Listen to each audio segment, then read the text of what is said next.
मीना दिसायला अतिशय सुंदर आणि देखणी होती. सुरुवातीला मला वाटलं की ती माझ्यासोबत लग्नाला हो म्हणणार नाही. तरी पण तिला भेटायला गेलो आणि मला समजलं की ती इतर सुंदर मुलींप्रमाणे घमंडी नाहीये. खूपच नम्र होती ती. तिचे आई बाबा देखील स्वभावाने खूपच चांगले होते. आम्ही दोघं भेटलो. तिने लग्नाला हो म्हटलं आणि माझा आनंद गगनात मावेनासा झाला. थोड्याच दिवसात आमचं लग्न झालं. लग्नानंतर मीना माझ्या आयुष्यात आल्यापासून माझं आयुष्यच बदलले. मी खूप नशीबवान आहे असे सगळे मला म्हणत होते. माझ्या लग्नाला फक्त 3 महिने झाले आहेत. माझं लग्न स्वप्न होतं की एका मोठ्या शहरात इलेक्ट्रॉनिकचे माझे मोठे शोरूम असावे. मी याबद्दल मीनाला देखील सांगितले होते. तिला पण खूप आनंद झाला. ती म्हणाली, आजपासून हे फक्त तुमचंच नाही तर माझं देखील स्वप्न आहे. आपण दोघे मिळून हे स्वप्न पूर्ण करूया. मी खूपच खुश झालो. इतकं प्रेम करणारी आणि समजूतदार बायको मिळायला खरंच नशीब लागते. माझ्यासाठी हे स्वप्न किती मोठे आहे हे मीनाला माहित होते आणि आता मी त्यात दिवस रात्र गुंतलो होतो. मोठ्या कष्टाने मला पाहिजे असलेल्या शहराच्या एकदम मध्यवर्ती भागात मला जागा मिळाली. पण खूप पैसे हवे होते. त्यामुळे मी माझ्या गावातील जमीन विकण्याचा निर्णय घेतला होता. माझ्या इतर भावांचाही जमिनीवर हिस्सा होता म्हणून मला गावी जाऊन त्यांची देखील परवानगी काढायची होती. त्यासाठी मी 5-6 दिवस गावी जायचा बेत आखला आणि मीनाला देखील सांगितले. ती म्हणाली, काही हरकत नाहीये, तू जाऊन ये गावी. मी देखील 4-5 दिवस माहेरी आईबाबांकडे जाऊन येते. मलाही वाटलं हेच ठीक आहे. नाहीतर माझ्या विना एकटी घरात बसून काय करेल. मी पटकन होकार दिला. दुसऱ्या दिवशी मीना तिच्या माहेरी गेली आणि मी माझ्या गावी गेलो. मीनाशी फोनवर रेग्युलर बोलायचो. गावी जमिनीची कागदपत्रे आणि इतर सर्व गोष्टींना माझ्या अंदाजापेक्षा 8 दिवसांपेक्षा जास्तच वेळ लागणार होता. याबद्दल मी मीनाला सांगितलं. ती म्हणाली, ठीक आहे, काही हरकत नाही, तुमचं काम पूर्ण करूनच या. असेच 2-3 दिवस गेले. एका संध्याकाळी मी तिला फोन केला तेव्हा ती थोडी गोंधळलेली होती आणि जास्त काही बोलली पण नाही. मी विचारलं, काय झालं मीना, तू ठीक आहेस ना? यावरती ती म्हणाली, मला तुला काहीतरी सांगायचं आहे. मी म्हणालो, अगं मग सांग ना, काही प्रॉब्लेम आहे का? मी आदिर्देने विचारलं. ती थोडा वेळ गप्प राहिली आणि मग म्हणाली, नाही, आता नाही, भेटल्यावरच सांगेन. मी ठीक आहे म्हणालो. पण त्यानंतर माझ्या आयुष्यात एवढी मोठी उलथापालथ होणार आहे हे त्यावेळी मला कळलंच नाही. दुसऱ्या दिवशी दुपारी मी मीनाला परत फोन केला. आता तिने फोन उचलला नाही. मलाही वाटले की काहीतरी काम असेल, नंतर कॉल बॅक करेल. त्यामुळे मी त्याकडे फारसं लक्ष दिलं नाही. दिवसभर मी माझ्या कामात मग्न राहिलो. काम ही महत्वाचे होते, कारण ते पूर्ण करूनच मी पटकन संध्याकाळी परत जाऊ शकलो असतो. दिवसभराच्या कामानंतर संध्याकाळी पुन्हा मीनाला फोन केला. मात्र यावेळी तिचा फोन बंद येत होता. तेव्हा मला वाटले की कदाचित ती काही कामासाठी बाहेर गेली असेल आणि मोबाईल डिस्चार्ज होऊन बंद पडला असेल. मी रात्री परत फोन केला पण तरी देखील मोबाईल बंदच. आता मला थोडी काळजी वाटू लागली होती. पण मग मला वाटले की ती तिच्याच तर घरी आहे आणि काही झाले असते तर मला नक्कीच फोन आला असता. काय झालं असावे? तिच्या घरी कोणाला तरी फोन करावा का? विचार केला पण रात्रीची वेळ होती. फोन करणं मला योग्य वाटलं नाही. म्हणून मी तसाच झोपी गेलो. सकाळी उठल्याबरोबर मीना बरोबर बोलायला हवं असा विचार करून मी सकाळी फोन केला. तरीही परत तेच, तिचा फोन बंद होता. आता मी तिच्या आईला फोन केला, पण त्यांनीही माझा कॉल उचलला नाही. आता मला थोडी काळजी वाटायला लागली की काय झाले असावे. पुढचे 2 दिवस मला ना मीनाचा फोन आला ना तिच्या आईचा. तिच्या आईचा फोन पण आता बंद होता. मी पण माझ्या कामात व्यस्त राहिलो. दुसऱ्या दिवशी संध्याकाळी मला मीनाच्या आईचा म्हणजेच माझ्या सासूचा फोन आला. मी विचारले, आई, तुम्ही सगळे कुठे आहात? मीनाचा आणि तुमचा फोन बंद का होता? तेव्हा त्यांनी सांगितलं की मीना तिच्या मैत्रिणीच्या लग्नात गेली आहे. तिथं नेटवर्क नसल्यामुळे ती कॉल करू शकत नाही आणि त्यांचा स्वतःचा फोन पाण्यात पडल्यामुळे तो बिघडला होता. तो दुरुस्तीला दिला होता. आता माझी काळजी जरा कमी झाली आणि मी माझ्या कामात गुंतलो. मीना अजून 5 दिवस तिथे राहणार होती. मी म्हंटल, ठीक आहे, इथं गावातील माझं काम ही जवळपास संपलं होतं. 3-4 दिवसात माझ्या हातात पैसे येणार होते. माझ्या हातात पैसे येताच मी तिथून निघालो.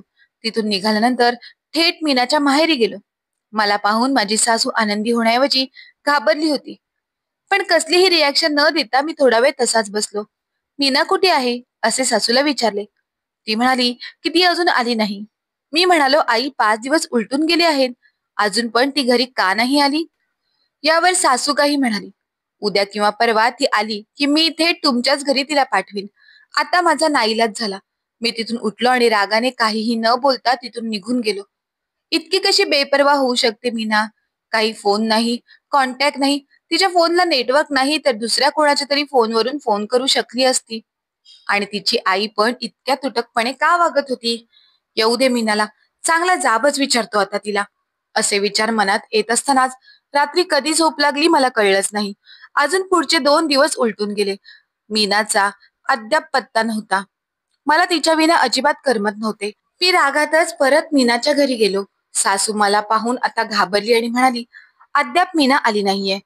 आली नाहीये म्हणजे नक्की कुठे गेली ती? मला तिचा पत्ता द्या. मी आत्ताच्या आत्ता तिला जाऊन घेऊन येतो. आता माझा पारा आणि आवाज दोन्हीही चढलेला होता. जावई बापू चिडता कशाला? येईल मीना 1-2 दिवसात परत, तिची आई बोलली. माझ्या मनात अनेक विचार येऊ लागले की मीना आणि तिची आई माझ्यापासून काहीतरी लपवत आहेत. नक्की काय झाले असावे? नक्कीच काहीतरी काळबेर आहे. 10 दिवस उलटून गेले. मीनाचा पत्ता, कॉन्टॅक्ट काही नाही. आणि तुम्ही इतक्या सहज मला सांगताय की ती परत येईल? तुम्ही तिचा पत्ता देताय की मी आता पोलिसात जाऊ? मी रागाडेच म्हणालो. आता मीनाच्या आईची घाबरगुंडी उडाली. ती घाबरून पण हळू आवाजात म्हणाली, जावई बापू, आता मी जे काही सांगणार आहे त्यावर तुमचा विश्वास बसणार नाही. मीना तिच्या प्रियकरासोबत पळून गेली आहे. तिचे लग्नाआधी एका मुलावर प्रेम होते आणि आता त्याच मुलासोबत ती मैत्रिणीच्या लग्नाच्या बहाणा साधून पळून गेली आहे. हे ऐकून माझ्या कानांवरच विश्वास बसला नाही. मी म्हणालो, नाही, असे होणारच नाही. खोटं बोलताय तुम्ही. माझ्या पायाखालची जमीनच सरकली होती. एक क्षण मला हे एक भयानक स्वप्न पडलं आहे असं वाटू लागलं. सासू म्हणाली, हेच सत्य आहे. मला माहित आहे की तुमचे तिच्यावर खूप प्रेम आहे. पण आता हेच सत्य आहे की ती पळून गेली आहे. तुम्हाला आता तिला विसरावे लागेल. आम्ही पोलिसात गेलो नाही. कृपा करून तुम्ही पण जाऊ नका. अन्यथा आमची खूप बदनामी होईल. म्हणूनच आम्ही ही गोष्ट तुमच्यापासून लपवत होतो. असे कसे होऊ शकते? मीना माझ्यासोबत 3 महिने राहिली होती आणि मला वाटत होतं की तिचं माझ्यावर खूप प्रेम आहे. तिला ओळखायला माझ्याकडून चूक कशी काय होऊ शकते? माझं मन अजूनही मान्य करायला तयार नव्हते. पटतच नव्हते की मीना मला फसवू शकते. माझी सासू माझ्या समोर रडत होती. क्षमा मागत होती. एवढी मोठी गोष्ट जेव्हा माझ्या घरच्यांना कळाली तेव्हा त्यांचाही विश्वास बसेना. मीना स्वभावाने इतकी लबाड असेल असे कोणालाच वाटले नाही. मीनाच्या दुःखी आईकडे बघून मी आणि माझे कुटुंबीय गप्प बसले आणि कोणतेही मोठं पाऊल पुढे उचललं नाही. हा विश्वासघात मात्र मला सहन होत नव्हता. मीनावर माझे खूप प्रेम होते आणि ती मला काहीही न बोलता गपचूप माझ्या आयुष्यातून निघून गेली होती. मला आता मीना नावाचा तिरस्कार वाटू लागला होता. या गोष्टीचा माझ्या आयुष्यावर, माझ्या कामावर खूप मोठा प्रभाव पडला होता. जे शोरूम माझं स्वप्न होतं ते सुरू करण्यासाठी माझ्याकडे पैसे तर होते, पण तरीही आता मला काहीही करावेसे वाटत नव्हते. एखाद्याची इतकी फसवणूक झाली असेल तर तो आनंदी तरी कसा होणार? माझं कुटुंबीय माझी खूप काळजी घेत होते, पण माझं मन कशातच रमत नव्हते. मी मीनाला शोधण्याचा खूप प्रयत्न केला. मला तिला शोधून विचारायचे होते की तिने माझ्यासोबत असं का केलं. आता मीनाला माझ्या आयुष्यातून निघून 8 महिने झाले होते. मी पण तिला विसरून जाऊन पुन्हा माझ्या आयुष्यात व्यस्त होण्याचा प्रयत्न करत होतो. एके दिवशी काही कामानिमित्त मी मीनाच्या माहेरच्या एरियात गेलो होतो. तिथून परतत असताना मीनाचं घर लागले. आपसुकच माझी नजर त्यांच्या घराकडे गेली. मी पाहिले की खिडकीत मीना होती. आता मला राहवलं नाही. मी पटकन त्यांच्या दरवाजाची बेल वाजवली. मला मीनाला भेटून माझ्या फसवणुकीबद्दल जाब विचारायचा होता. अपेक्षेप्रमाणे मीनाच्या आईने दार उघडले. त्यांच्याशी काहीही न बोलता त्यांना बाजूला करून मी थेट मीनाच्या रूमकडे गेलो. तिच्या आईने मला थांबवण्याचा प्रयत्न केला, पण मी काही ऐकण्याच्या मनस्थितीत नव्हतो. रूम मध्ये जाताच जे दृश्य पाहिले ते बघून मी जागच्या जागी थांबलो. अजून आश्चर्यचकित व्हायची पाळी माझी होती. मीना व्हीलचेअरवर बसली होती. तिने माझ्याकडे पाहिलं आणि तिच्या डोळ्यातून घळाघळा अश्रू वाहू लागले. मी विचारले, मीना, काय झालं तुला? तू आणि व्हीलचेअरवर? काय झालं नक्की? मीना फक्त रडत होती. तिची आई म्हणाली, जावई बापू, मीना मैत्रिणीच्या लग्नाला गेली असताना तिचा अपघात झाला आणि ती जखमी झाली. पाठीच्या कानाला दुखापत झाली, त्यामुळे तिचे दोन्ही पाय जखमी झाले आणि आता तिला चालता येत नाही आणि उपचारासाठी खूप पैसे लागतील. तुम्हाला कळवल्यापासून मीनानेच आम्हाला रोखले होते. म्हणाली, उभं आयुष्य पडलं आहे तुमच्या समोर. नवीन शोरूम उघडायचं आहे. तुमचं स्वप्न आहे. जर मी त्यांच्या आयुष्यात राहिले तर मी त्यांच्यावर ओझं होईल. या लंगड्या बायकोमुळे त्यांनी का आयुष्याची माती करावी? मीनाने आम्हाला सांगितलं की मी पळून गेल्याची अफवा पसरवा, म्हणजे तुम्ही तिला विसरून जाल. माझ्या मेंदूला हातात झिंजिण्या आल्या होत्या. मीनाने तिच्या अपघातामुळे किती भोगलं होतं आणि मी तिच्याबद्दल काय काय विचार करत होतो. तिचे माझ्यावर इतके प्रेम होते आणि मी काय केलं? भरलेल्या कंठाने मी तिला एवढंच बोलू शकलो, अगं राणी, माझ्यासोबत असा अपघात होऊन जर मी लंगडा झालो असतो तर तू सोडून दिला असतास का मला? मीना रडत रडत म्हणाली, नाही नाही, प्लीज असं बोलू नकोस. मी तुझी अपराधी आहे. माझ्या पोटात असलेलं आपलं मूल या अपघातातून वाचलं नाही. तू मला विसरून जाऊन दुसरं लग्न कर. मला तुझ्यावर ओझं बनायचं नाही आहे. मीनाच्या डोळ्यातून अश्रू काही थांबत नव्हते. तिने अश्रूंना जणू इतके दिवस रोखून ठेवले असावे. गेल्या काही महिन्यात मी मीनाबद्दल किती किती वाईट विचार केला होता, ते देवालाच माहित. पण आता माझ्या मीनाला क्षणभरही माझ्यापासून दूर ठेवायचे नव्हते. मीनाचे काहीही न ऐकता मी तिला माझ्या सोबत घरी घेऊन आलो.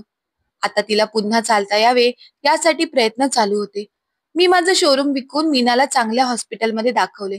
तेव्हा आम्हाला एक आशेचा किरण दिसू लागला. मीनाने फक्त आता तिच्या पायावर उभे राहावे एवढेच माझी इच्छा आहे. तर मित्र आणि मैत्रिणींनो, तुम्हाला ही गोष्ट आवडली असेल तर गोष्टीला लाईक करा, शेअर करा. धन्यवाद.